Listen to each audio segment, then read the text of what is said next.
நேயர்கள் அனைவருக்கும் வணக்கம். இந்த நாள் இனிய நாளாக அமைய வாழ்த்துக்கள். ஏல்பி ஜோதிட ஆசிரியர் டாக்டர் சாந்தி தேவி ராஜேஷ்குமார். இன்னைக்கு ஒரு அற்புதமான ஒரு பரிகார ஆலயத்தை பத்தி பார்க்க போறோங்க. இந்த ஆலயத்தினுடைய விசேஷம் என்னன்னு பாக்குறதுக்கு முன்னாடி இந்த ஆலயத்தினுடைய ஊருக்குன்னு ஒரு விசேஷம் உண்டு. அந்த விசேஷம் என்னன்னு பாத்திரலாம். இந்த ஆலயத்தினுடைய பழமையான பேர். இந்த கோவிலை பத்தி எங்க பாட்டி சொன்ன கதை என்ன அப்படின்னா, அந்தமாங்கனி பொருந்தல் அப்படின்னு சொல்லுவாங்க. அந்த மாங்கனி பொருந்தல் அப்படின்னு சொல்லுவாங்க. இது ராமாயண காலத்தோட தொடர்புடையதாக சொல்றாங்க. திரௌபதிக்கு மாங்கனி தேவைப்பட்டிருக்கு. அந்த மாம்பழத்தை அந்த மரத்துல இருந்து பறிச்சிருக்காங்க.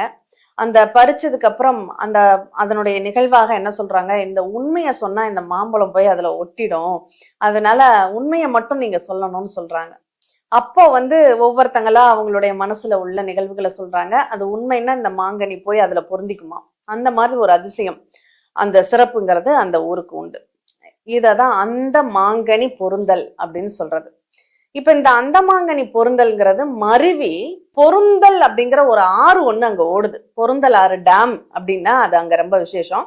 அதனால இப்ப அந்த ஊருனுடைய பேர் என்ன, அந்த பொருந்தல் ஆறு அப்படிங்கிறத மட்டும்தான் வச்சிருக்காங்க. அதனால அந்த பொருந்தலாறு டேமுக்கு பக்கத்துல அப்படிங்கிறது தான் இருக்கு.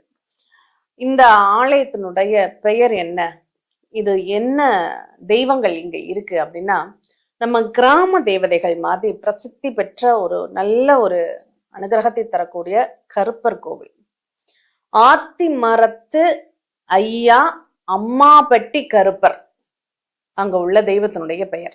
மனசுக்குள்ள ஒரு இருள் இருக்கு, ஒரு பயம் இருக்கு, ஒரு தெளிவில்லாம இருக்கு, மனம் ரொம்ப பதட்டப்படுது, அமானுஷ்யமான நிகழ்வுகளால சூழப்பட்டிருக்குன்னு உங்களுக்கு யோசனைகள் இருக்கா, பிரச்சனை இருக்குன்னா இந்த கோயிலுக்கு கட்டாயம் போயிட்டு வாங்க. உங்க குழந்தைகள் யாராவது, வயசு குழந்தைகள் யாராவது அந்த மாதிரி ரொம்ப ஒரு விரக்தியான மனநிலையில இருக்காங்கன்னா இந்த கோயிலுக்கு அழைச்சிட்டு போயிட்டு வாங்க.